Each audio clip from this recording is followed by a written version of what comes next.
గురువారం అంతర్జాల సభలో దేశ విదేశాల నుండి పాల్గొంటున్న సభ్యులకు భక్తులకు స్వాగతం సుస్వాగతం. మీ ఏకాగ్రతకు భంగం కలుగకుండా మీ ఆరాధనా ప్రదేశంలో తగు జాగ్రత్తలు తీసుకోండి. ప్రార్థనతో ఈ గురువారం అంతర్జాల సభ ప్రారంభమవుతుంది.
మొదట విశ్వ ప్రార్థనతో ఈనాటి గురువారం సభ ప్రారంభమవుతుంది.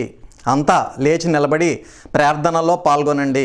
ప్రార్థన అనంతరం తిరిగి కూర్చుని శ్రద్ధాభక్తులతో తదుపరి సభా కార్యక్రమంలో నిమగ్నం అవ్వండి. ఇప్పుడు ప్రార్థన.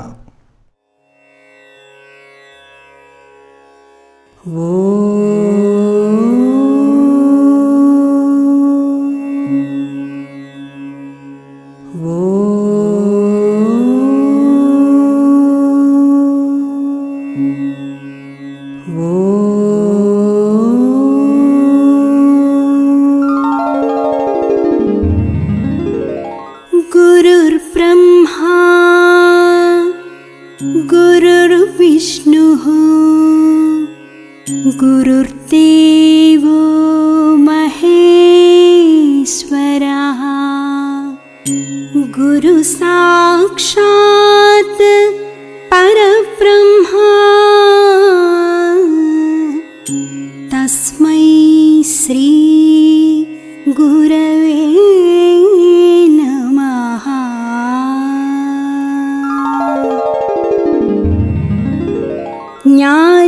జ్ఞానమజ్ఞానముల మధ్యగ్రాలు నన్ను అన్నపానాలకయ్యంగలార్చు నన్ను బహుళ తాపత్రయంబులబడయు నన్ను దుఃఖచితికింధనంబునై దొరలు నన్ను ఎటులగాచెదో నీలోన నెటుల చేర్చుకొందువో దేవా నేను నీయందే భారమాని అర్థించుచుందురే ఇంబవళ్ళు నిన్నే వీక్షించుచుందునే తిన్ను కన్ను మలపి చూచిన నీరూపే తెలియచుండు నిలిచి కాంచిన నీ కాంతి వెలుగుచుండు పిలిచి చూచిన నీ పేరే పలుకుచుండు నీవే సకలంబు నీయందే నేను గలను వెడల జాలని పాతాళ వీధులందు చేరనేరని ఆకాశ సీమలందు ప్రాకనోపని జలధి గర్భములయందు నీవేయున్నావు నాయందు నీవు లేవే సాంధ్యరాగంబులందును షస్సులందు కిసలయంబుల నెర్రని ప్రసవములను సానువుల బారెడు నదీ సలిలమందు తరచు నా గుండెలోని రక్తమును పిండి పూత పూసితివాలేద పుడమి నన్ను బెట్టు కష్టాలు నీ లెక్కబెట్టు నిడలా ఏది విశ్రాంతి నీ ధ్యానమే సమాధి ఏది అవధి నీ పూజయభీష్ట సిద్ధి వేరు గత్యంతరము లేదు వెదుకరాదు శాంతి గీతాలు పాడు శకుంతలములు ప్రకృతి సతిరిక్కలను తలంబ్రాలు జల్లు నగములు గిలేచి నీ మహోన్నతికి మృక్కు ఎల్లలోకాలు నీ ఇండులేను నీదు పాదసేవకునైననే పనికిరానే వెరచి కాపాడు మనుట కక్కరకురానే చూడు మీ నన్ననుటకు నోచుకొనలేదే రమ్ము నాలో వసింపు మాలస్యమేలా రమ్ము నా ఎట్ట ఎదుటకు హ్యమ్ములేలా రేపనునది లేనే లేదు లేదు తండ్రి.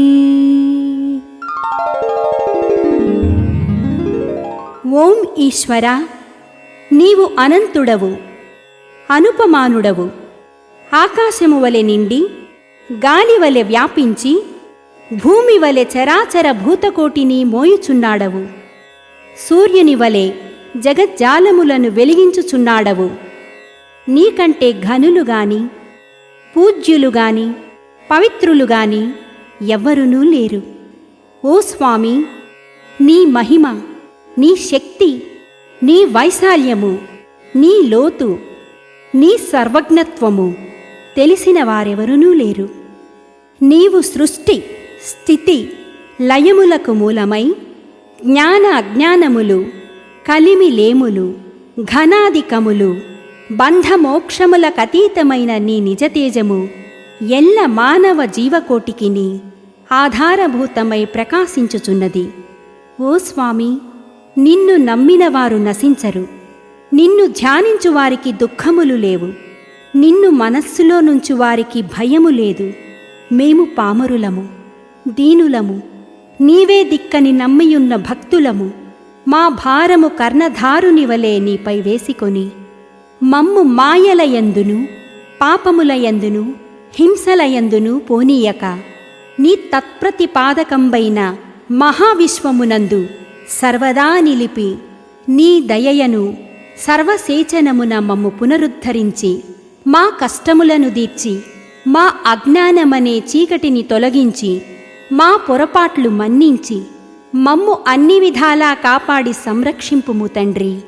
నీవు కరుణాళుడవు, దయాళుడవు, దీన రక్షకుడవు, దేవాధిదేవుడవు, సచ్చిదానంద స్వరూపుడవు, ఈశ్వరుడవు. నీకు మా నమస్సులగునుగాక. నమస్తే నమస్తే నమస్తే నమః. ఓం శాంతి శాంతి శాంతి. శ్రీ శ్రీ శ్రీ విశ్వ విజ్ఞాన విద్య ఆధ్యాత్మిక చక్రవర్తులకు సాష్టాంగ నమస్కారములు. ఈనాటి అంతర్జాల సభలో విశ్వవ్యాప్తంగా పాల్గొంటున్న సభ్యులకు సభ్యేతరులకు అందరికీ నా యొక్క నమస్కారములు. ఇప్పుడు అనుభవం. సద్గురు బాటలో ప్రయాణం చేసేవారికి శ్రీ స్వామి ఆశీస్సులు ఏ సమయంలో ఏ రూపంలో లభిస్తాయో కాకినాడ నుండి శ్రీ మరిసే నాగేశ్వరరావు మాస్టారు వారి స్వీయ అనుభవాన్ని సభకు తెలియజేస్తారు. శ్రీ శ్రీ శ్రీ విశ్వ విజ్ఞాన విద్య ఆధ్యాత్మిక పీఠాచార్యులు పరాత్పరులైనట్టి సద్గురుదేవుల యొక్క పాదపద్మములకు నా హృదయపూర్వక సాష్టాంగ నమస్కారాలు. నా పేరు మరిసే నాగేశ్వరరావు అండి. మా స్వగ్రామం దోసరపాము గ్రామము, రాజమండ్రి మండలం, తూర్పుగోదావరి జిల్లా. నా అనుభవ సారాంశం ఏంటి అన్నట్లయితే, స్వామి యొక్క పని మనం చేసినట్లయితే మన పని స్వామియే చేస్తారు అని నా అనుభవ సారాంశం అండి. నేను స్వామి యొక్క ఆశ్రమంలో మాసపత్రిక, అదేవిధంగా తాత్విక బాల వికాసు ఇటువంటి సేవా కార్యక్రమాల్లో ఉంటానండి. నాకు 2 పిల్లలు, ఓ బాబు పాప. బాబు హైదరాబాద్లో భారత బయోటెక్లో జాబ్ చేస్తున్నాడు ఇంజనీర్గా. పాప డిగ్రీ అయ్యింది, అలాగే టీచర్ ట్రైనింగ్ కూడా అయ్యింది. పాపకు మ్యారేజ్ వయసు వచ్చింది. మ్యారేజ్ కోసం మేము ప్రయత్నాలు చేస్తూ ఉన్నాము. మాకు తగిన సంబంధాలు రాకపోవడంతో పాప వివాహం లేట్ అవుతూ ఉంది. ఒక రోజున స్వామి గారిని దర్శన సందర్భంలో అడగడం జరిగింది. బాబు పాప మ్యారేజ్ కోసం ప్రయత్నం చేస్తున్నాము, తమ ఆశీర్వాదం కావాలని అడగగా స్వామి అన్నారు, ప్రయత్నాలు చేయండి బాబు, మీకు అనుకూలమైన సంబంధం వస్తుందని చెప్పేసి అనడం జరిగింది. మేము అనేక సంబంధాలు చూస్తూ ఉండగా కరోనా వచ్చింది. కరోనా రావడం వల్ల ఏ ఇంటికి వెళ్ళి ఎక్కడ మన సంబంధాల గురించి ప్రస్తావన తెచ్చే పరిస్థితి లేకపోయింది. స్వామి కూడా హైదరాబాద్లో ఉండిపోవడం జరిగింది. ఆ సందర్భంలో అక్టోబర్ 30వ తేదీ అక్టోబర్ నెల 2020 స్వామి ఒకసారి పిఠాపురం రావడం జరిగింది. ఆ సందర్భంగా సురో మాస్టర్ నాకు మాట చెప్పారు, మాస్టారు మీరు అనేక కార్యక్రమాల్లో పాల్గొంటున్నారు కదా, ఇప్పుడు మరి తుని ఆశ్రమం అభివృద్ధి కార్యక్రమం కూడా ఉంది, దాంట్లో ఏమైనా మీరు పాల్గొగలరేమో, స్వామి గారు వచ్చారు, మీరు ఏమైనా మాట్లాడాలంటే రండి అని చెప్పేసి ఫోన్ చేశారండి. మేము కుటుంబ సమేతంగా వచ్చి స్వామిని దర్శించుకొని, బాబు మరి తుని ఆశ్రమ అభివృద్ధి కోసం నా వంతుగా నేను కూడా పాల్గొంటాను బాబు, అవకాశం ఇవ్వండి అని అడగగా, అలాగే బాబు తప్పనిసరిగా మీ వంతుగా మీరు తుని ఆశ్రమ అభివృద్ధిలో పాల్గొనండి అని చెప్పేసి ఆశీర్వాదం చేశారు. చేసిన తర్వాత వెంటనే మా కుటుంబ సభ్యులు ఆశీర్వాదం తీసుకుని రాగానే 3 రోజుల వ్యవధిలో, అంటే మరి నవంబర్ 2వ తేదీ నాటికి ఒక సంబంధం మా ఇంటికి రావడం జరిగింది. వచ్చిన వెంటనే వారు పాప చూసి బాగుందని చెప్పేసి ఇంక వెంటనే సంబంధం ఖాయం చేసేసుకొని ముహూర్తం కూడా పెట్టేసుకున్నారండి. 15 రోజుల వ్యవధిలో ముహూర్తం పెట్టుకుంటే మేము కూడా ఏం మాట్లాడలేదు. ఇదంతా స్వామి ఆశీర్వాదాలు జరుగుతుంది. స్వామి మనల్ని ఈ పిఠాపురం వచ్చినప్పుడు ఆశీర్వాదం చేశారు. తుని ఆశ్రమ అభివృద్ధి కార్యక్రమం పాల్గొంటామని అనగానే మనకి అవకాశం వచ్చింది. మనం ఈ సంబంధం వదులుకోకూడదని మేము కూడా ఆ సంబంధాన్ని ఖాయం చేసుకోవడం జరిగిందని. మరొక పర్యాయం ఒక వారం రోజుల్లో మళ్ళీ స్వామి తుని ఆశ్రమానికి సందర్శించడానికి వస్తే అక్కడ స్వామి దగ్గరికి వెళ్ళి ఆ సందర్భంగా స్వామిని ఒకసారి, బాబు తమ అవకాశం ఉంటే మా ఇంటి దగ్గర ఏదో బాదం పెట్టండి బాబు అంటే, బాబు ఇలా నేను మళ్ళీ వెంటనే హైదరాబాద్ వెళ్ళిపోతున్నాను, అక్కడ హైదరాబాద్లో 22వ తేదీని ఆశ్రమం ఓపెనింగ్ ఉంది అంటే, అదే తేదీని పడింది బాబు వివాహం కూడాను, రావాలి బాబు అంటే, రావడానికి అవకాశం ఉండదు కానీ బాబు ముందుగా వస్తానని చెప్పేసి 19వ తేదీని మా ఇంటికి స్వామి అడుగుపెట్టి వారు ఆశీర్వాదం చేసి పెళ్లి కూతుర్ని విభూతి పట్ల అది ఇచ్చి, ఏం పర్వాలేదు పెళ్లి బాగా జరుగుతుంది అని చెప్పి ఒక మాట చెప్పారు. బాబు ఎవరైతే సేవాదారులో ఈ పీఠానికి ఎవరైతే సేవ చేస్తారో వారికి స్వామి యొక్క ఆశీర్వాదం ఎప్పుడూ కూడా ఉంటుంది బాబు, వారికి ఎటువంటి ఇబ్బంది కలగదు, స్వామి ఆశీర్వాదం స్వామి చూసుకుంటారు బాబు, వివాహం కూడా చాలా బాగా జరుగుతుంది, నేను రాలేదని మీరు ఏం బాధపడకండి అని చెప్పి ఆశీర్వాదం చేయడం జరిగిందండి. స్వామి చెప్పినట్టుగానే మేము అన్నవరంలో వివాహం పెట్టుకున్నామండి. అన్నవరం కొండ మీద విష్ణు సదనంలోని. ఆ విష్ణు సదనంలో ఆ వివాహం చాలా బాగా జరిగిందండి. అందరూ కూడా ఆశ్చర్యపోయేంత రీతిగా చాలా ఆనందంగా, సంతోషంగా, బాగా ఘనంగా జరిగిందండి. ఇంత బాగా వివాహం జరిగిందంటే కారణం స్వామి యొక్క ఆశీర్వాదం అండి. ఇంత తక్కువ టైంలో వివాహం జరిగిందంటే కారణం స్వామి ఆశీర్వాదం అండి. స్వామి యొక్క కార్యక్రమంలో ఎవరైతే పాల్గొంటారో, సేవా కార్యక్రమంలో కానీ, మహాయజ్ఞంలో కానీ ఎవరైతే పాల్గొంటారో స్వామి తలపెట్టిన దానిలో, వారి యొక్క పనులన్నీ కూడా స్వామియే సులభంగా చేస్తారని చెప్పడానికి మా పాప వివాహమే ఒక తార్కాణం అని చెప్పొచ్చు అనమాట. తక్కువ సమయంలో మంచి సంబంధం, మాకు అనుకూలమైన సంబంధం, మేము ప్రయత్నం చేయకుండానే వాళ్ళంతా వాళ్ళే వచ్చి ఈ సంబంధం కుదుర్చుకొని వివాహం జరిపించుకున్నారు అంటే ఇది స్వామి యొక్క అభౌతిక ఆశీర్వాదం ఎప్పుడు కూడా ఈ సభా సభ్యులు ఉంటుందని చెప్పడానికి ఇది ఒక ఆదర్శం, నిదర్శనం కూడా అనమాట అండి. అందుకని మేము స్వామిని అప్పుడు అనుకున్నామండి, స్వామి యొక్క పని మనం ఎప్పుడు కూడా మానకూడదు. స్వామి ఏ పని అయితే చేపెట్టారో, స్వామి ఏ యజ్ఞం అయితే తలపెట్టారో ఆ యజ్ఞంలో మనందరం పాల్గొవాలని చెప్పేసి స్వామి యొక్క ఆశీర్వాదం మాకు ఆ విధంగానే మీ స్వామి తలపెట్టిన ఏ యజ్ఞంలో పాల్గొన్నా మాకు అటువంటి ఆశీర్వాదమే కలగజేశారండి. స్వామి ఆశీర్వాదం వల్ల ఈరోజు మేము ఇంత బాగా ఉన్నామండి. కొత్త ఇల్లు కూడా మేము కొనుక్కోగలిగే ఉంటే స్వామి ఆశీర్వాదం, పాప పెళ్లి చేయగలిగే ఉంటే స్వామి ఆశీర్వాదం అండి. ఇదంతా కూడా స్వామి మాకు ఇచ్చినటువంటి ఆశీర్వాద శక్తి అండి. అలాగే ఎవరైతే స్వామి యొక్క సేవలో ఉంటారో వారికి ఏ లోటు ఉండదని చెప్పడానికి నా అనుభవమే ఒక తార్కాణం అని చెప్పొచ్చండి. అదేవిధంగా నాకు కూడా ఒక 5 నెలల రిటైర్మెంట్ ఉందండి. మరి రిటైర్మెంట్ అయిన తర్వాత కూడా నేను సంపూర్ణంగా స్వామి సేవలో ఉండాలని కోరుకుంటున్నానండి. ఆ విధంగానే స్వామి కూడా నా యొక్క సంపూర్ణ సేవలన్నీ కూడా స్వామి యొక్క ఆశ్రమానికి ఉండేటట్లుగా స్వామి యొక్క ఆశీర్వాదం చేయాలని కోరుకుంటూ ఈ అవకాశం ఇచ్చిన స్వామికి మీకు నా హృదయపూర్వక నమస్కారాలు తెలియజేస్తున్నానండి. స్వస్తి. ఓం శ్రీ సద్గురుభ్యో నమః. ఇప్పుడు తాత్విక బాల వికాస్ విద్యార్థి మాస్టర్ ఆకాశపు ఉషాకిరణ్ బాల ప్రసంగం చేస్తారు. శ్రీ శ్రీ శ్రీ విశ్వ విజ్ఞాన విద్య ఆధ్యాత్మిక పీఠా చక్రవర్తులకు నా సాష్టాంగ నమస్కారం. జహీరా బేగం పెద్దమ్మ గారికి నా సాష్టాంగ నమస్కారం. పూర్వ పీఠాధిపతులందరికీ నా నమస్కారములు. సభా సభ్యులకి నా నమస్కారములు. గురు బ్రహ్మ, గురు విష్ణు, గురుదేవో మహేశ్వర, గురు సాక్షా పరబ్రహ్మ, తస్మై శ్రీ సద్గురువే నమః. స్వామి దానం గురించి చెప్పాలి అంటే, స్వామి మనకు ప్రసాదించిన మహామంత్రాన్ని మననం చేసుకుంటూ వారు ప్రసాదించిన జ్ఞానాన్ని నిరంతరం పాటిస్తూ ప్రయాణం చేసినట్లయితే స్వామి ఆశీర్వాదపరం చేత మన జీవితంలో వచ్చే ఆటంకాలు, అవరోధాలు తొలగిపోతాయి. అయినా భగవంతుడిని ప్రార్థించవలసిన అవసరం ఏంటి అని భ్రాంతి మనల్ని ప్రశ్నిస్తుంది. మనం ఉదయం లేచిన దగ్గర నుండి రాత్రి నిద్రపోయే వరకు ఎన్నో సమస్యలు, కష్టాలు మనల్ని బాధ పెడుతూనే ఉంటాయి. వాటిని తట్టుకునే శక్తి మనకు కావాలి. అందుకే భగవంతుడిని ప్రార్థిస్తున్నాము. ఆ ప్రార్థన వలన స్వామి మనకు మానసికమైన శక్తిని ప్రసాదిస్తారు. భగవంతుని శక్తి తెలియజేసేవారే సద్గురువులు. వారి చేత ప్రబోధింపబడిన తత్వాన్ని మన జీవితంలో ఆచరించినట్లయితే మన కష్ట సుఖాలలో స్వామి తోడు నీడగా ఉంటారు. స్వామి తత్వాన్ని నేర్చుకోండి, జ్ఞాన మార్గంలో నడవండి. అసలు మానవ జన్మ ఎందుకు వచ్చిందో అర్థం తెలుసుకోండి. అంతేగాని స్వామి ప్రసాదించిన అపురూపమైన జన్మ ఈ మానవ జన్మ, దానిని వ్యర్థం చెయ్యకండి అని చెబుతున్నారు స్వామి. ప్రహ్లాదుడు కలుపులో నుండే అన్నీ నేర్చుకున్నాడు. అంటే మన సద్గురువర్యులు కూడా మనమంత గొప్ప వాళ్ళం కావాలని చిన్నతనం నుండే బాల వికాస్ అనే ఆధ్యాత్మిక తరగతులు మన కోసం ఎన్నో తెలియజేస్తున్నారు. కానీ మనం మాత్రం ఇంత చిన్న వయస్సులో తత్వం ఏమిటి, ఆధ్యాత్మికత ఏమిటి, కొంత వయస్సు వచ్చాక నేర్చుకుందాంలే అని అనుకుంటున్నాం. మనం పెద్దవాళ్ళం, అది తప్పండి. మొక్కై వంగనది మానై వంగున చెప్పండి. కాలం చాలా విలువైనది. కాలము చాలా విలువైనది.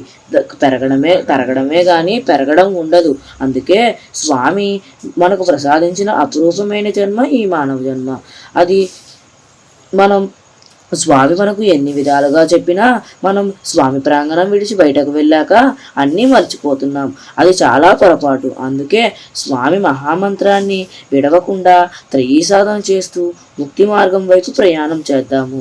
ఈ అవకాశం ఇచ్చిన సద్గురువీరులకు నా సాష్టాంగ నమస్కారములు.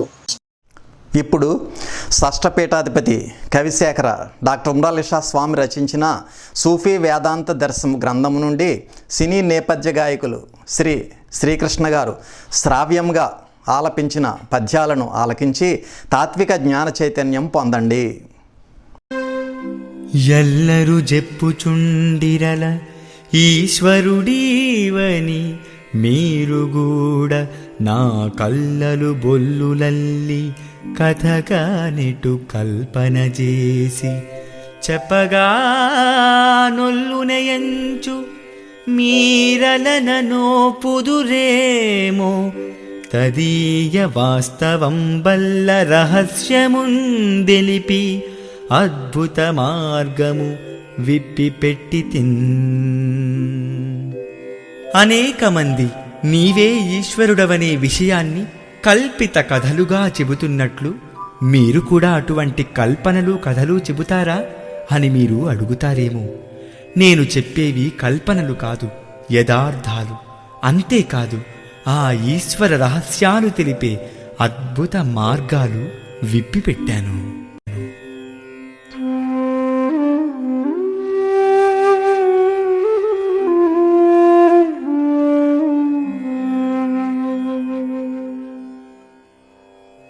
మేము రచించు గీతములు మృత్యువాయువు పదంబులు అందులోనేమియునర్థహాని కెడమీయక ఉన్నది ఉన్న ఎట్లుగా ఏ మహనీయుడున్నడచి ఈశ్వర రూపమెరుంగ నేర్చునో ఆ మహితాత్ముడొక్కడే యథార్థమిరింగి మృతిని జయించెడు.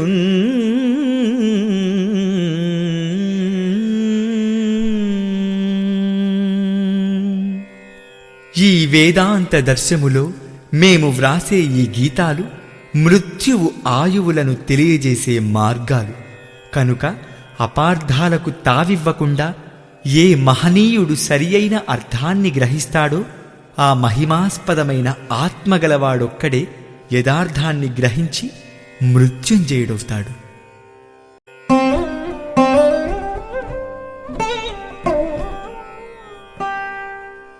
నను ఈ జ్ఞాన మహాసభాసదులు ఆనందాననర్ధించి ఆదిని మీ పూర్వ పితామహుల్ గురువులై దివ్యత్వము ఏ పారగ ఘన విజ్ఞాన కళా ప్రవృష్టి ప్రజహృత్కాంతారముల్ నింపిరి ఆమని మీరాకృతి బోధసేయదగు ఉమ్రాలీషా భాషాగతిన్.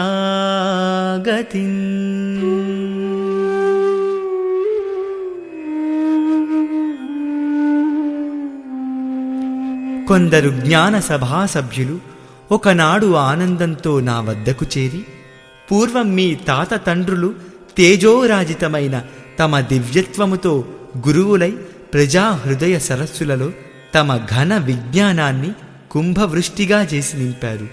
మీరు కూడా మీదైన శైలిలో ఆ తత్వ కళను తెలియజేయమని కోరారు. కొద్ది క్షణాలలో స్వామి సందేశం ప్రారంభమవుతుంది. శ్రద్ధాశక్తులతో ఆలకించి ప్రత్యక్షానుభూతి పొందండి.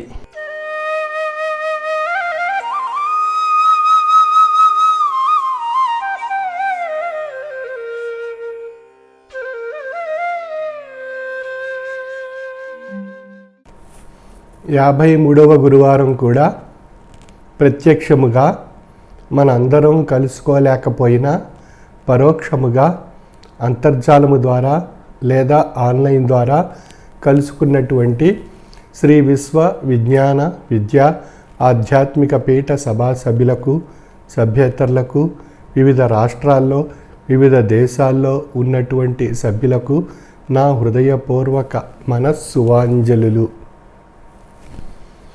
శ్రీ విశ్వ విజ్ఞాన విద్య ఆధ్యాత్మిక తత్వము మన దైనందిన జీవన విధానంలో ఆధ్యాత్మిక తత్వం యొక్క అద్భుతమైనటువంటి శక్తి మన యొక్క దినచర్యలో ప్రభావితం చేస్తూ మన యొక్క మనుగడ సవ్యంగా సక్రమంగా సవ్య దిశలో జరిగేటువంటి స్థితిని మానసిక పరిస్థితుల్లోనూ శారీరక వ్యవస్థలోనూ కలిగిస్తూ మన యొక్క జీవితాన్ని ఆనందమయం చేస్తూ సంతోషంగా జీవితాన్ని గడిపేటువంటి అవకాశం ఆధ్యాత్మిక తాత్విక జ్ఞానము ద్వారా పొంది తరించే అవకాశం మనకు కలుగుతుంది. ఆ ఆధ్యాత్మిక తాత్విక జ్ఞానము సద్గురువును ఆశ్రయించి వారి యొక్క ఆశ్రయంలో మనం ప్రయాణం చేసినట్లయితే ఆ యొక్క సద్గురు యొక్క తత్వము మన యొక్క దైనందిన జీవన విధానంలో ప్రభావితం చేస్తూ మన యొక్క జీవన విధానంలో సవ్య దిశలో సక్రమంగా మనుగడ సాగించేటువంటి అవకాశం కలుగుతుంది. ఈనాటి ప్రపంచంలో దైవం గురించి అనేక మార్గాలు అనేక రూపాల్లో ప్రయాణం చేసేటువంటి విధానాలు తెలియబడుచున్నవి. దైవం యొక్క మహోన్నతమైనటువంటి స్వరూపాన్ని తాత్విక జ్ఞానం ద్వారా పొంది తరించేటువంటి అవకాశం ఉంది. దైవం యొక్క స్వరూపం ఒక్కటే అనేటువంటి విషయాన్ని మనం కొన్ని ఉదాహరణల ద్వారా విశ్లేషించుకోవచ్చు. ఉదాహరణకు స్త్రీమూర్తిని, ఆ తల్లి యొక్క స్వరూపంగా ఉన్నప్పుడు తన యొక్క లక్షణాలు, అదేవిధంగా అత్తగారి స్వరూపంగా ఉన్నప్పుడు తన యొక్క లక్షణాలు, కూతురి స్వరూపంగా ఉన్నప్పుడు కూతురి స్వరూపంగా ఉండేటువంటి లక్షణాలు, కోడలుగా స్వరూపంగా ఉన్నప్పుడు కోడలు స్వరూపంగా ఉండేటువంటి లక్షణాలు. ఈ విధంగా స్త్రీమూర్తి తల్లి, అత్త, కూతురు, కోడలు, నానమ్మ, అమ్మమ్మ, ఈ విధంగా అనేక రూపాలుగా స్త్రీమూర్తి యొక్క స్వరూపం తెలియపరచబడుతుంది. అంటే ఇక్కడ ఉన్నటువంటి విషయంలో స్త్రీ స్వరూపంగా ఉండేటువంటి ఆ మూర్తి స్వరూపం ఒకటి అయినప్పటికీ అది వివిధ రూపాలుగా ఈ యొక్క భౌతిక ప్రపంచంలో పాత్ర స్వరూపంగా ఆయా లక్షణాలతో విస్తరింపబడి ఆయా రూపాలుగా తెలియపరచబడుతుంది. అంటే ఆ స్త్రీమూర్తి యొక్క స్వరూపం వివిధ రూపాలుగా విస్తరింపబడి వివిధ రూపాలుగా వివిధ పాత్రల్లో ఏ విధంగా అయితే మన భౌతిక విధానంలో తెలియపరచబడుతుందో అదేవిధంగా దైవం యొక్క స్వరూపం ఒక్కటే. ఆ దైవం అనేటువంటి స్వరూపం వివిధ మతాల్లో వివిధ రూపాలుగా వివిధ విధానాల్లో వివిధ పూజా వ్యవహారాల్లో వివిధ పూజా స్వరూపమైనటువంటి లక్షణాలుగా తెలియపరచబడుతుంది వివిధ ఆచార వ్యవహారాల రూపంలో. ఈ విధంగా దైవం యొక్క స్వరూపం వివిధ రూపాలుగా విస్తరింపబడి వివిధ స్వరూపాలతో వివిధ లక్షణాలతో వివిధ ఆచార వ్యవహారాల రూపంలో ఆయా మత ధర్మాల్లో చెప్పబడుతుంది. కాబట్టి స్వరూపం అనేటువంటి విషయాన్ని ఇక్కడ మనం విశ్లేషించుకున్నట్లయితే ఒకటే అనేటువంటి విషయం, ఆ ఒకటే అనేటువంటి స్వరూపం అనేక రూపాలుగా విస్తరింపబడి ఉంది అనేటువంటి విషయం ఇక్కడ అర్థం కాబడుతుంది. అదేవిధంగా మనం నదుల పేర్లు చూసుకున్నట్లయితే అనేక నామాలతో అనేక పేర్లతో ఆ యొక్క నదుల పేర్లు తెలియపరచబడుతున్నాయి.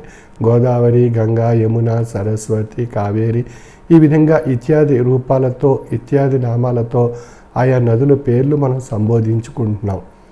కాబట్టి ఈ నదులలో ఉండేటువంటి జలము యొక్క స్వరూపాన్ని ఇక్కడ విశ్లేషించుకున్నట్లయితే జలం అనేటువంటి ఆ నీరు అనేటువంటి స్వరూపం సముద్రంలో నీరు ఆవిరి రూపంలో మారి అది మేఘం రూపంలో వర్షించి అది మళ్ళీ నదుల రూపంలో విస్తరింపబడి తిరిగి మళ్ళీ సముద్ర గర్భంలో కలిసిపోవడం జరుగుతుంది. అంచేత నీరు అనేటువంటి స్వరూపం సముద్ర స్వరూపంలో నీరుగా తెలియపరచబడుతుంది. ఆవిరి స్వరూపంలో నీరు నిండి ఉన్నది, మేఘాల రూపంలో నీరు నిండి ఉన్నది, వర్షం రూపంలో నీరు నిండి ఉన్నది. నీరు అనేటువంటి స్వరూపం వర్షం రూపంలో విస్తరింపబడి నదుల రూపంలో అది ప్రవహించి తిరిగి సముద్ర గర్భంలో కలిసిపోవడం జరుగుతుంది. అంటే నీరు యొక్క స్వరూపం సముద్రము, నదులు, ఆవిరి, మేఘాలు, ఈ విధంగా అనేక రూపాలుగా నీటి యొక్క స్వరూపం విస్తరింపబడి ఉంది. అంచేది ఇక్కడ ఒక శ్లోకం మనం గుర్తించుకోవాల్సి ఉంది.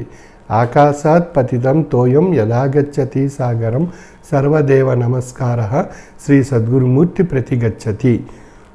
ఈ శ్లోకంలో ఉండేటువంటి విషయాన్ని మనం అర్థం చేసుకున్నట్లయితే సముద్రం నుండి ఆవిరి కాబడినటువంటి నీరు మేఘాల రూపంలో వర్షించి అది తిరిగి జలాశయాల రూపంలో నదుల రూపంలో మళ్ళీ సముద్ర గర్భంలో కలిసిపోతున్నట్టు ఉన్నటువంటి విషయం ఈ శ్లోకం యొక్క అర్థంలో ఉండేటువంటి విషయాన్ని విశ్లేషించుకున్నట్లయితే సర్వదేవతల స్వరూపమైనటువంటి మహోన్నతమైనటువంటి శక్తి సద్గురు స్వరూపంగా మనం పొంది తరించవచ్చు అనేటువంటి విషయం ఇక్కడ అర్థాన్ని ఇస్తుంది. అంటే సర్వదేవతలకు నమస్కరించడం ఎంత మహోన్నతమైనటువంటి స్థితియో అది సద్గురుమూర్తి యొక్క నమస్కారంతో సర్వదేవతలు సద్గురు యందు పొంది తరించే అవకాశం కలిగేటువంటి అంశాన్ని తెలియపరచబడుతుంది.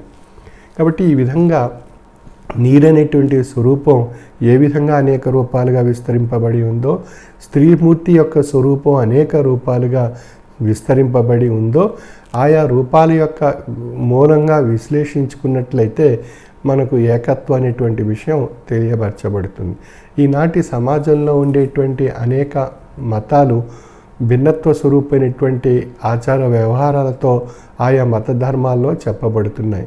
ఆ మత ధర్మాల్లో ఉండేటువంటి భిన్నత్వ స్వరూపమైనటువంటి లక్షణాలను ఏకత్వ స్వరూపమైనటువంటి ఆధ్యాత్మిక తత్వంతో ఉన్నటువంటి కోణంలో ఆలోచించగలిగినట్లయితే అవన్నీ ఏకత్వ స్వరూపమైనటువంటి మార్గంగా ఉండేటువంటి భగవత్ సన్నిధికి చేర్చేటువంటి అంశాలుగా తెలియపరచబడుతుంది. అంటే మతము అన్నప్పుడు మార్గము అంటే ఇహము అనేటువంటి ఈ లోకం నుండి పరంగా ఉండేటువంటి ఆ భగవత్ స్వరూపాన్ని తరించేటువంటి మార్గం. ఏ మార్గమున ఏ రూపంలో ఏ విధంగా మనం ప్రయాణం చేసినా మనం చేరేటువంటి గమ్యం ఒకటిగా తెలియపరచబడుతుంది. కాబట్టి దైవం ఒక్కటే అనేటువంటి విషయం ఇక్కడ మూలంగా మనం అర్థం చేసుకోవచ్చు. స్త్రీమూర్తి యొక్క స్వరూపం ఏ విధంగా అనేక రూపాలుగా విస్తరింపబడి ఆయా స్వరూపమైనటువంటి లక్షణాలుగా తెలియపరచబడుతుందో, నీటి యొక్క స్వరూపం అనేక రూపాలుగా విస్తరింపబడి ఆయా రూపాలుగా ఏ విధంగా తెలియపరచబడుతుందో, ఆ మూలంగా ఉండేటువంటి విషయం ఏకత్వంగాను వివిధ రూపాలుగా విస్తరింపబడినటువంటి విషయం భిన్నత్వంగాను తెలియపరచబడుతుంది. కాబట్టి భిన్నత్వం నుండి ఏకత్వం అనేటువంటి స్థాయికి మనం రాగలిగినప్పుడు సర్వము ఒక్కటే, దైవం ఒక్కటే అనేటువంటి విషయం మనం తెలియపరచబడుతుంది. అంచేత ఆ రసస్వరూపమైనటువంటి దైవం యొక్క శక్తి యొక్క విషయాన్ని మనం విశ్లేషించుకోగలిగినట్లయితే ఏది రసస్వరూపమై ఈశ్వర సృష్టిని అలంకరించి ప్రేమోదయ సౌరభాప్తి హృదయోత్పలముల్ వికసింపజేసి ఆమోద సుధాస్రవంతులను మోహనగాన రవానుభూతి అయి ఏది వెలుగు ఆ వెలుగు ఈప్సిత సిద్ధులు గూర్చి తేజమై అని చెప్తున్నారు తత్వవేత్త. అంటే ఆ రసస్వరూపమైనటువంటి ఆ యొక్క అద్భుతమైనటువంటి భగవత్స్వరూపం యొక్క శక్తి ఈ యొక్క ఈశ్వర సన్నిభమైనటువంటి ఈ యొక్క సృష్టిని అలంకరించి ప్రేమోదయ సౌరభాప్తి హృదయోత్పలములు వికసింపజేసి ఈ యొక్క మానవాళ్ళలో ఆ యొక్క ఉత్కృష్టమైనటువంటి రసస్వరూపమైనటువంటి ఈ శక్తిని ఆయా జీవన స్వరూపాల్లో విస్తరింపజేసి హృదయోత్పలములు వికసింపజేసి ఆమోద సుధాస్రవంతులను మోహనగాన రవానుభూతి అయి అంటే ఆ రసస్వరూపమైనటువంటి భగవత్ స్వరూపం యొక్క శక్తి ధ్వనింపబడుతూ భగవంతుని యొక్క ధ్యానంలో తరించేటువంటి మార్గాన్ని తెలియజేస్తూ తద్వారా ఆ భగవత్ స్వరూపం యొక్క వెలుగుగా నిండి ఉండి ఆ వెలుగు ఈ యొక్క సృష్టిలో అలంకరించి ఉన్నటువంటి ఈశ్వర సన్నిభమైనటువంటి శక్తి రెండూ ఒకటిగా ఉన్నాయి అనేటువంటి విషయాన్ని తెలియజేస్తుంది ఈ పద్యం యొక్క అర్థం. కాబట్టి ఎటువంటి మహోన్నతమైనటువంటి ఆ రసస్వరూపమైనటువంటి భగవత్ స్వరూపాన్ని మనం ఆయా మత ధర్మాల్లో ఆయా రూపాలుగా ఆలయాలు మనం నిర్మించుకుంటున్నాం. ఆ ఆలయంలో ఉండేటువంటి భగవత్ స్వరూపం ఏ ఆలయంలో ఏ రూపంగా ఉన్నప్పటికీ భగవత్ స్వరూపం ఒక్కటే అనేటువంటి విషయం తెలియపరచబడుతుంది. అంటే మనం మసీదు రూపంలో భగవంతుని మసీదు రూపంలో ప్రార్థన రూపంలో నమాజ్ రూపంలో మనం ఆ భగవంతుడిని అక్కడ ప్రార్థిస్తున్నాం, నిరాకార స్వరూపంగా ఉండేటువంటి అక్కడ భగవంతుడిని. అదేవిధంగా దేవాలయంలో మనం ఆ యొక్క భగవంతుని యొక్క విగ్రహమూర్తిని ప్రతిష్ఠింపజేసుకొని ఆ భగవంతుని మనం ధ్యానిస్తూ భగవంతుని అక్కడ ప్రార్థిస్తున్న ఆ విగ్రహమూర్తి స్వరూపమైనటువంటి ఈ విశ్వాస స్వరూపమైనటువంటి లక్ష్యంతో అక్కడ ఉన్నటువంటి ఆ విగ్రహంపై ఆ భగవంతుని యొక్క ధ్యానంగా మనం భావించి లక్ష్యంతో ఆ యొక్క ఆ ప్రార్థనలో మనం ఆలయంలో మనం పాల్గొంటున్నాం. కాబట్టి అక్కడ ఉన్నటువంటి విషయంగా ఉండేటువంటి భగవంతుడు మసీదులో నమాజు రూపంలో ప్రార్థన చేసేటువంటి నిరాకార స్వరూపమైనటువంటి భగవంతుని యొక్క ధ్యానంలో ఉన్నటువంటి భగవంతుడు అదేవిధంగా మనం చర్చిలో మనం ప్రార్థన చేసేటువంటి సమయంలో, ఆ భగవద్ధ్యానంలో ఉన్నటువంటి సమయంలో ఉండేటువంటి ఆ చర్చిలో ఆ భగవంతుని యొక్క లక్ష్యంగా ఉండేటువంటి, స్వరూపంగా ఉండేటువంటి భగవంతుడు.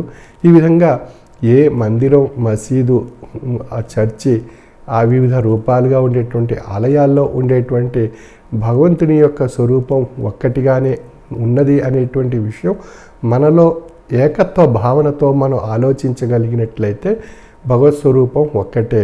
ఆ భగవత్ స్వరూపాన్ని మనం ఆరాధించి, పూజించి, ధ్యానించే, అర్థించే రూపాన్ని బట్టి ఆయా ఆలయాలుగా, ఆయా రూపాలుగా, ఆయా మందిరాలుగా మనం భగవంతుణ్ణి మనం అర్థిస్తున్నాం, కొలుస్తున్నాం, ధ్యానిస్తున్నాం. కాబట్టి భగవంతుని యొక్క స్వరూపం ఆ ఆలయంలో నిండి ఉన్నది, ఏ మసీదులో నిండి ఉన్నది, చర్చిలో నిండి ఉన్నది. ఆ వివిధ ఆలయాల స్వరూపంలో ఆ భగవంతుని యొక్క శక్తి నిండి ఉన్నది.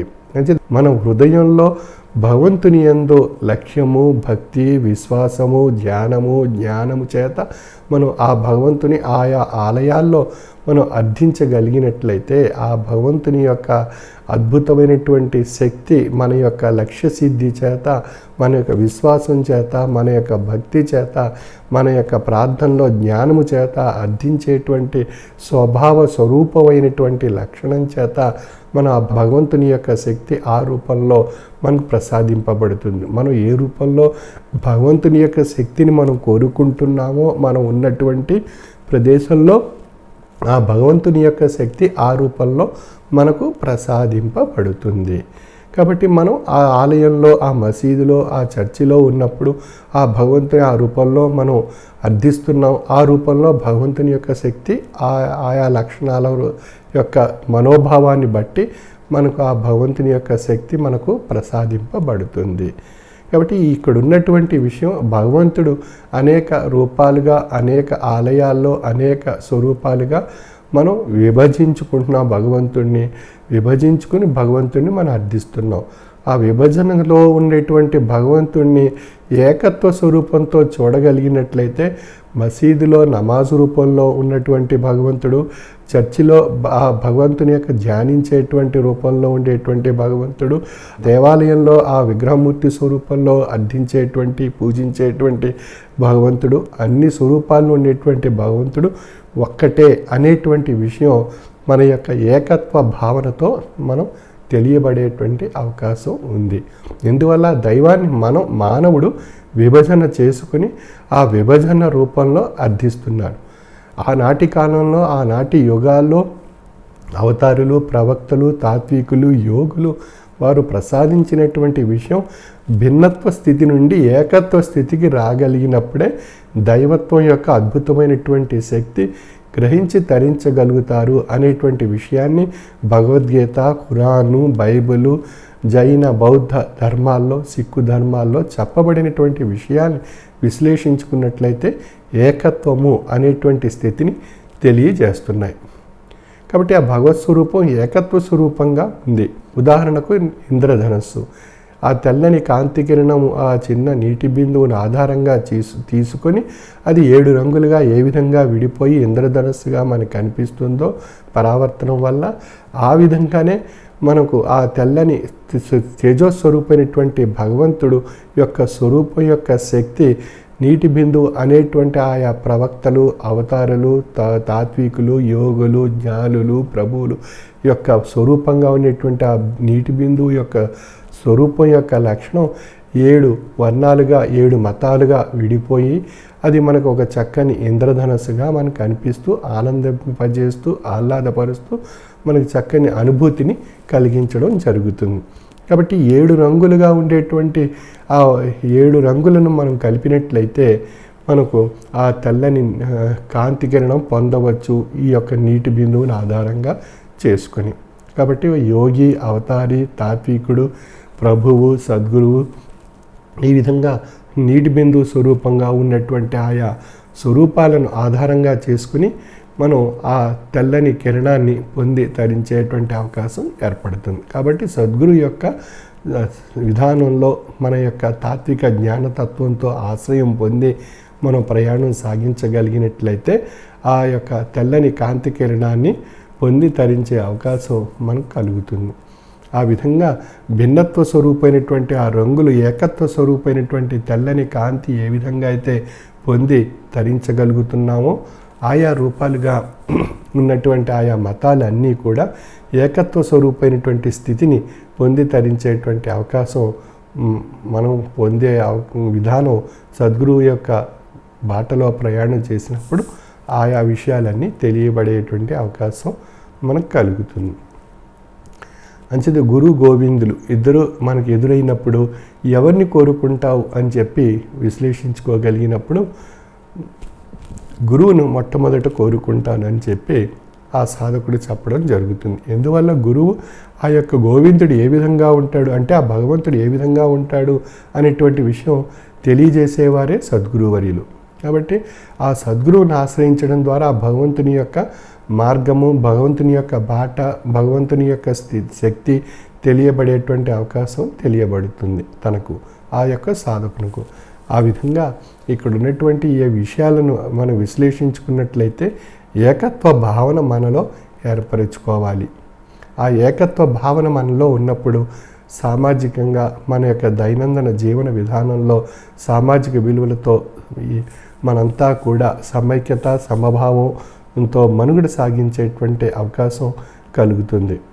మనం ఎవరికి వారు మనం విభజించుకుంటున్నాం, ఆ విభజనలో విభేదాలు సృష్టించుకుంటున్నాం. ఆ విభేదాలు మతాల రూపంలో, కులాల రూపంలో వర్గాలుగా విభజించుకుంటున్నాం. విభజించుకుని వైషమ్యాలు, ద్వేషభావాలు, వైరాలు సృష్టించుకొని ఒకరినొకరు హింసింపబడుతూ మన యొక్క పవిత్రమైనటువంటి మానవ జీవితం యొక్క పరమార్థాన్ని మనం తెలుసుకోలేక జీవితం యొక్క అర్థము అగమ్య గోచరంగా ఏర్పరచుకొని తీవ్రమైనటువంటి సంక్షోభాలు, సమస్యలతో మనం హింసావాదం వైపు వెళ్ళి మనం నష్టపరుచుకుంటూ మన జీవితాలు చాలించడం జరుగుతుంది. ఈ విషయాలు మనం ఒక్కసారి మన యొక్క మానవ మేధస్సు శక్తి చేత ఆధ్యాత్మిక కోణంలో ఆలోచించినట్లయితే ఈ జన్మ ప్రసాదింపబడినటువంటి ఈ పవిత్రమైనటువంటి మానవ జన్మను మనం సార్థక్యం చేసుకోవాలి. ఆహ్లాదంగా, ఆనందంగా ఈ జీవితాన్ని మనం గడపాలి. ఈ జీవితాన్ని మనం సుఖమయం చేసుకోవాలి. దానికి అనుగుణ్యంగా మన యొక్క మానసిక తత్వాన్ని ఆధ్యాత్మిక కోణంతో ఆలోచించి మనకు ఉన్నటువంటి ఆ యొక్క పవిత్రమైనటువంటి మానవ జన్మలో ఉండేటువంటి కాలాన్ని మనం సద్వినియోగపరుచుకునేటువంటి స్థితితో మనం ఆలోచించేటువంటి విధానంలో మనం మనుగడ సాగించగలిగినట్లయితే ఈ యొక్క మానవ జన్మ యొక్క విశిష్టత మనకు తెలియబడుతుంది. ఒకసారి వచ్చినటువంటి ఈ మానవ జన్మ మళ్ళీ ఈ మానవ జన్మ ఈ రూపాన్ని ఈ యొక్క ప్రపంచంలో ఈ భూమిపై ఈ విధంగా మనం మనుగడ సాగించడం అనేటువంటిది లభించదు. కాబట్టి గడిచినటువంటి కాలము తిరిగి రాదు. కాబట్టి ఈ పవిత్రమైనటువంటి మానవ జన్మలో ఉండేటువంటి కాలాన్ని మనం సవ్యంగా, సక్రమంగా సద్వినియోగపరుచుకునేటువంటి విధానంతో మనం ఆలోచించగలిగినట్లయితే మన అందరిలో కూడా దైవత్వం యొక్క స్వరూపం మనందరిలో ఉంది. మన అందరిలో ఉండేటువంటి దైవత్వ స్వరూపం మనం భౌతికవాదంలో వచ్చినప్పుడు మనం విభజించుకుంటున్నాం. దాన్ని వివిధ మార్గాలుగా, వివిధ మనోభావాలతో మనం విశ్లేషించుకుంటూ, విభేదించుకుంటూ మనం దైవం యొక్క స్థితిని పొందలేక మనం భ్రాంతి యొక్క స్వరూపమైనటువంటి భావాలతో మనం ఆ యొక్క దైవం యొక్క స్వరూపాన్ని పొందలేకపోతున్నాం అనేటువంటి విషయం మనకు తెలియపరచబడుతుంది. కాబట్టి ఈ యొక్క మనలో ఉండేటువంటి ఆ యొక్క పవిత్రమైనటువంటి దైవం యొక్క స్వరూపం భౌతికవాదానికి వచ్చినప్పుడు అది ఏకత్వ స్వరూపంగా ఉండేటువంటి దైవంగా మనం భావించగలిగినట్లయితే అప్పుడు మనలో ఉండేటువంటి దైవం యొక్క స్వరూపంగా ఉండేటువంటి వెలుగు, ఈశ్వర సృష్టి స్వరూపంగా ఉండేటువంటి దైవం యొక్క వెలుగు రెండు ఒకటే. తనలో ఉన్న వెలుగు, ఈ యొక్క సృష్టిని అలంకరించినటువంటి ఆ తేజస్వరూపమైనటువంటి వెలుగు రెండు ఒక్కటే అనేటువంటి ఏకత్వ భావన మనకు కలుగుతుంది. కాబట్టి సమాజంలో ప్రతి ఒక్కరూ దైవం యొక్క స్వరూపం ఒక్కటే అనేటువంటి భావనతో మనలో ఉండేటువంటి భౌతిక విభజనను తొలగించుకొని భ్రాంతి స్వరూపమైనటువంటి భావాలను తొలగించుకుంటూ మనం ఏకత్వ స్వరూపమైనటువంటి భావనతో దైవత్వాన్ని మందిరంలోనూ, మసీదులోనూ, చర్చిలోనూ, వివిధ ఆలయాల్లోనూ ఏకత్వ భావనతో ఆ యొక్క దైవాన్ని చూడగలిగినట్లయితే దైవం ఈ యొక్క ఈశ్వర సన్నిభమైనటువంటి శక్తిగా ఈ యొక్క సృష్టి యావత్తు నిండి ఉన్నటువంటి అద్భుతమైనటువంటి శక్తిగా తెలియపరచబడుతుంది. అంటే అటువంటి అద్భుతమైనటువంటి శక్తిని మనం తెలుసుకొని ధరించడానికి ఏకత్వ భావనతో మన యొక్క మనుగడ సాగించాలి అన్నట్లయితే మనలో ఆ యొక్క ఆధ్యాత్మిక తాత్వికమైనటువంటి జీవన తత్వం యొక్క స్వరూపం మన యొక్క అనుభవంలో మనం ధరించగలిగినప్పుడే ఆ యొక్క ఏకత్వ భావన మనలో ఏర్పడుతుంది. అంచేత ఆ ఏకత్వ భావన రూపంలో మనం ఆలోచింపజేసుకోవాలి మన యొక్క మనస్సుని. ఇందాక ఈ ఉపన్యాసంలో చెప్పినటువంటి విషయంలో స్త్రీమూర్తి తల్లిగా, కూతురుగా, కోడలుగా, అత్తగా, అమ్మమ్మగా, నానమ్మగా ఏ రూపాల్లో ఆ యొక్క స్త్రీమూర్తి విస్తరింపబడి ఉందో స్త్రీ యొక్క అద్భుతమైనటువంటి శక్తి అదేవిధంగా నీరు అనేటువంటి స్వరూపం నదులు, మేఘాలు, ఆవిరి అనేక రూపాలుగా ఆ యొక్క నీరు అనేటువంటి స్వరూపం విస్తరింపబడి ఉందో. కాబట్టి ఇక్కడ ఉన్నటువంటి రెండు విషయాలను మనం మూలంగా చర్చించుకోగలిగినట్లయితే స్త్రీమూర్తి వివిధ రూపాల్లో తెలియపరచబడినట్లు, నీరు అనేక రూపాలుగా తెలియపరచబడినట్లు మనం ఇక్కడ విశ్లేషించుకున్నట్లయితే మూలము ఒక్కటే. ఆ మూలం నుండి అనేక రూపాలు విస్తరింపబడ్డాయి. భగవంతుడు అనేటువంటి స్వరూపం ఒక్కటే.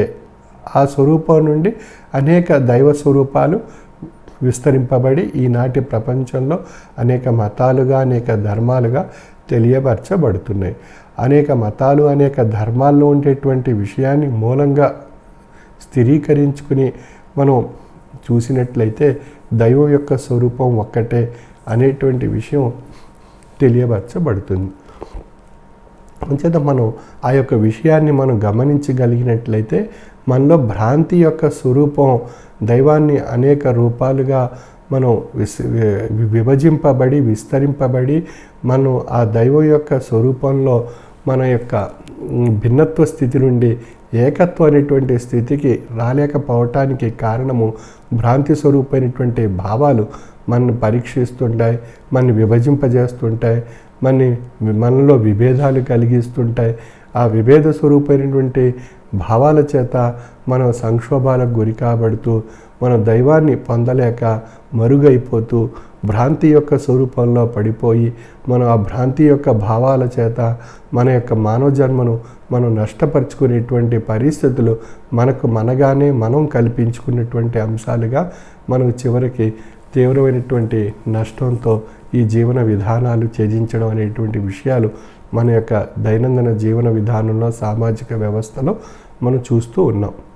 ఈ విషయాలు మనం గమనించి మనం అందరం కూడా భగవత్ స్వరూపం యొక్క శక్తి పొంది ధరింపజేసుకొని ఈ పవిత్రమైనటువంటి మానవ జన్మని ఈ యొక్క సృష్టిలో పొంది ఉన్నాము అనేటువంటి విషయంతో విశ్లేషించుకోగలిగినట్లయితే మనలో ఉన్నటువంటి మానవత్వాన్ని ఈశ్వరత్వంగా మార్చుకోవడానికి మనం ప్రయత్నం చేయాలి.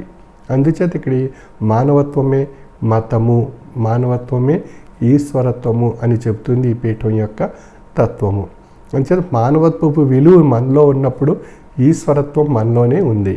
అంటే మానవత్వంలోనే భగవంతుడు నిండి ఉన్నాడు. ఆ మానవత్వపు విలువల గురించి ఆయా మతాల్లో, ఆయా ధర్మాల్లో, ఆయా కాలాల్లో ఆ మానవత్వపు విలువలతో కూడినటువంటి మనుగడ సాగించేటువంటి స్థితుల్ని ఆయా కాలాల్లో ఆ యొక్క ఈశ్వర వాక్కు ఒక అవతారి నోట, ఒక ప్రవక్త నోట, ఒక ప్రభువు నోట, ఒక పవిత్రమైనటువంటి గ్రంథం రూపంలో భగవద్గీత, ఖురాను, బైబిలు ఇత్యాది గ్రంథాల రూపంలో ఆ యొక్క ఈశ్వర వాక్కు పలికి అది గ్రంథాత్మకం కాబట్టి అది ఈనాడు మనం ఆ పవిత్రమైనటువంటి గ్రంథాల్లో ఉండేటువంటి విషయాలు మూలంగా స్థిరీకరించుకుని మనం ఆలోచించగలిగినట్లయితే దైవం యొక్క స్వరూపం ఒక్కటే.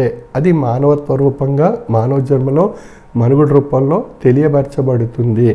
ఆ యొక్క మానవత్వపు విలువల యొక్క మనుగడలో ఉండేటువంటి అంత్య పరిణామం మనలో ఈశ్వరత్వాన్ని తెలియజేస్తుంది. అంచేత మనం మానవత్వపు విలువతో మనుగడ సాగించగలిగినట్లయితే మనలో ఉన్న దైవత్వాన్ని మనం దర్శించవచ్చు. అంచేత ఆ మానవత్వపు విలువలతో కూడినటువంటి దైవాన్ని దర్శించడానికి మనకు ఆధ్యాత్మిక తత్వం అనేటువంటి ఒక దిక్సూచి మనకు అవసరము.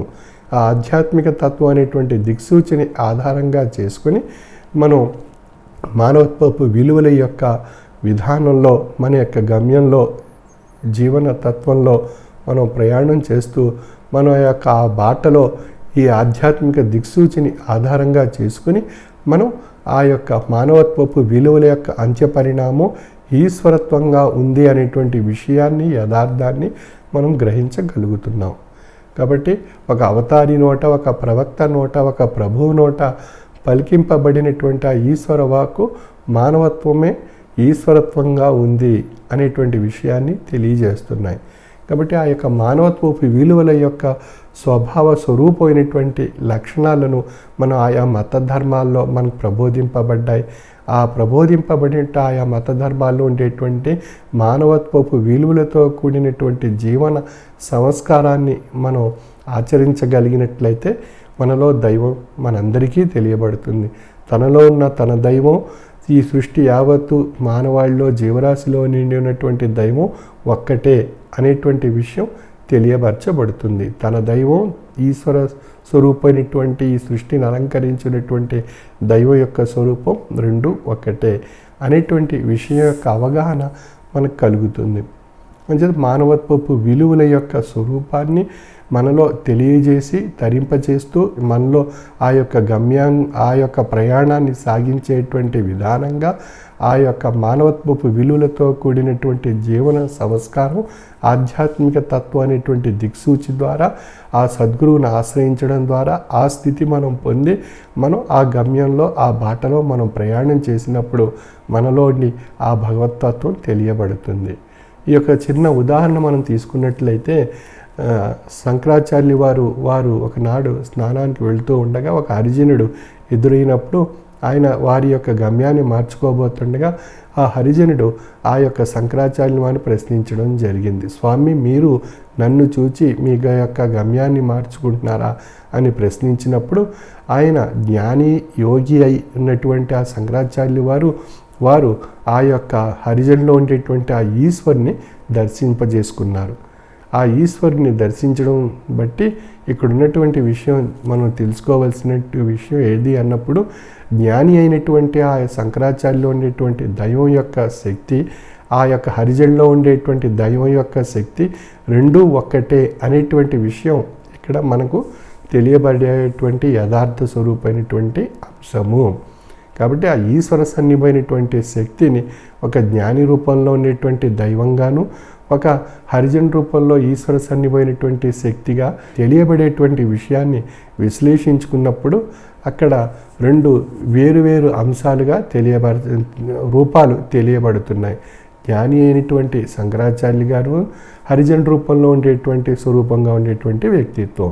కాబట్టి ఇక్కడ వ్యక్తిత్వం, ఆ యొక్క అంతరాత్మలో ఉండేటువంటి ఆ దైవం యొక్క శక్తి రెండిటి యందు ఒక్కటిగా ఉంది అనేటువంటి విషయం ఇక్కడ మనం తెలుసుకోవాల్సి ఉంది. కాబట్టి ఈ దైవం యొక్క స్వరూపం ఈ సృష్టి యావత్తు నిండి ఉన్నటువంటి ఒక అద్భుతమైనటువంటి శక్తి. కాబట్టి మనలో ఉన్న దైవాన్ని మనం దర్శిస్తూ ఎదుటి వారిలో ఉండేటువంటి దైవాన్ని కూడా మనం దర్శించగలిగేటువంటి ఆధ్యాత్మిక జ్ఞాన నేత్రాన్ని మనం పొంది తరింపచేసుకోగలిగినట్లయితే అదే మానవత్వము. ఆ మానవత్వం ఈశ్వరత్వ రూపంగా సమస్తమైనటువంటి జీవరాశులు అన్నిటిలో కూడా నిండి ఉన్నటువంటి ఒక అద్భుతమైనటువంటి శక్తి. ఆ శక్తి మానవత్వ రూపంగా మనకు అనుభవ రూపంలో గ్రహించడానికి అవకాశం ఉంది. ఆ మానవత్వ రూపమైనటువంటి పరిణామం పొందడానికి కావలసినటువంటిది ఆధ్యాత్మిక తాత్విక జ్ఞానము. ఆ ఆధ్యాత్మిక తాత్విక జ్ఞానాన్ని ప్రబోధించి తరింపజేసేటువంటి వారు సద్గురువర్యులు. ఈ విధంగా సద్గురువులను ఆశ్రయించి మనం ఆ అద్భుతమైనటువంటి ఆధ్యాత్మిక తాత్విక జ్ఞానాన్ని పొంది మనలో ఉండేటువంటి జడ కాలుష్యాన్ని తొలగించుకొని మానవత్వపు విలువలతో కూడినటువంటి మనుగడ సాగిస్తూ అదే ఒక మతంగా మనం భావించి ఏకత్వ స్వరూపమైనటువంటి దృష్టిగా మనం ఆ మానవత్వమే మతము అనేటువంటి విషయంగా ఆలోచించగలిగినట్లయితే మనలో దైవాన్ని మనం దర్శించవచ్చు, ఎదుటి వారిలో ఉండేటువంటి దైవాన్ని దర్శించవచ్చు. అదియే ఏది రసస్వరూపమై ఈశ్వర సృష్టిని అలంకరించి ప్రేమోదయ సౌరభాప్తి హృదయోత్పలములు వికసింపజేసి ఆమోద సుధా స్రవంతులను మోహన గాన రవానుభూతియే ఏది వెలుగు ఆ వెలుగు ఈప్సిత సిద్ధులు గూర్చి తేజమై అని చెప్తున్నారు తత్వవేత్త. అటువంటి అద్భుతమైనటువంటి భగవత్ స్వరూపం యొక్క శక్తిని భిన్నత్వం నుండి ఏకత్వం అనేటువంటి స్థితికి వచ్చి మనం ఆయా మత ధర్మాల్లో ఉండేటువంటి భగవంతుని యొక్క స్వరూపాన్ని ఏకత్వ స్వరూపమైనటువంటి జ్ఞానదృష్టితో జ్ఞాననేత్రంతో మనం తరింప చేసుకోగలిగినట్లయితే ఆ ఈశ్వర సన్నిపోయినటువంటి శక్తి మానవత్వ రూపంగా మనలో నిండి ఉన్నది. ఆ మానవత్వపు విలువలతో కూడినటువంటి మనుగడ సాగించేటువంటి సంకల్పాన్ని మనం ఆధ్యాత్మిక తత్వం ద్వారా పొంది ధరించేటువంటి సద్గురువర్యుల యొక్క ఆశ్రయంలో మనుగడ సాగించేటువంటి విధానాన్ని పొంది తరించవలసిందిగా నా యొక్క మనవి. భిన్నత్వంలో ఏకత్వాన్ని పరమత సహనంతో సమన్వయంతో మత సామరస్యం కలిగి ఉంటూ ప్రతి ఒక్కరిలో తమలో ఉన్న దైవాన్ని ఇతర మత ధర్మాల్లో ఉండేటువంటి దైవాన్ని ఏకత్వ భావనతో లక్ష్యంతో పొంది తరింపజేసుకునేటువంటి ఆధ్యాత్మిక విధానంలో పయనిస్తూ మానవాళి అంతా కూడా వసుదైక కుటుంబంగా సుఖ సంతోషాలతో మనుగడ సాగించేటువంటి ఆధ్యాత్మిక విధానాన్ని అలవర్చుకోవలసిందిగా నా యొక్క మనవి. సర్వే జన సుఖినో భవంతు. ఇప్పుడు చతుర్థ పీఠాధిపతి బ్రహ్మర్షి శ్రీ కహన్షావలి సద్గురువర్యులు రచించిన కల్కి భాగవతం గ్రంథం నుండి శ్రీమతి మల్లెపాముల శేషావరలక్ష్మి గారు గానం చేసిన నేను స్వామియే నిజమో అందుము మేము అను కీర్తన ఆలకించి తాత్విక దివ్యానుభూతి చెందండి.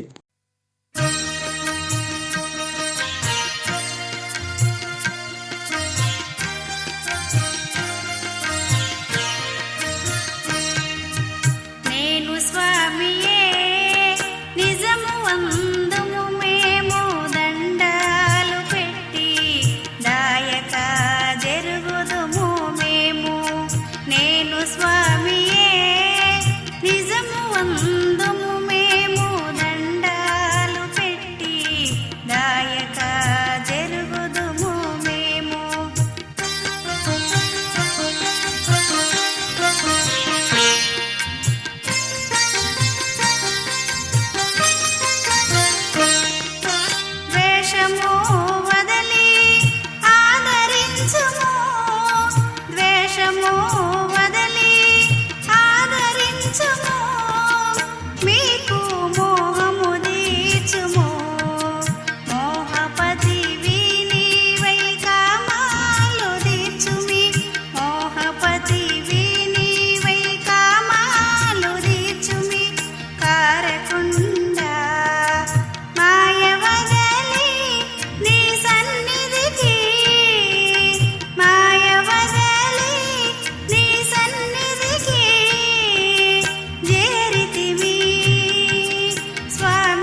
హారతి.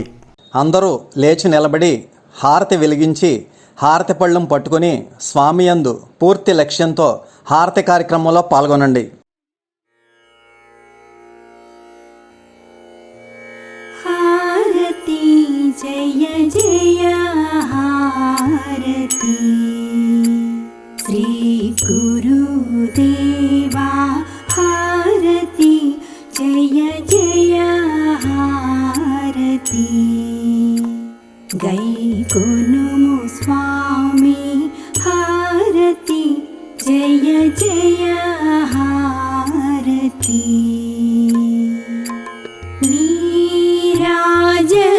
నీరాజనములుని పేరు పేరున కూర్చి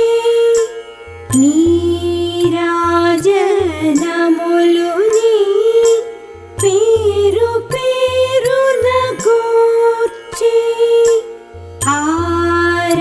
ఆరాధించుచు భక్తి నర్పించు కర్పూర హారతి జయ జయ హారతి శ్రీ గురుదేవా హారతి జయ జయ హారతి గైకొనుము స్వామి హారతి జయ జయ హారతి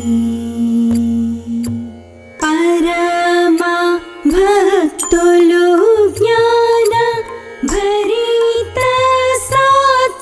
సాత్వీమణులు పరమ భక్తులు జ్ఞాన భరిత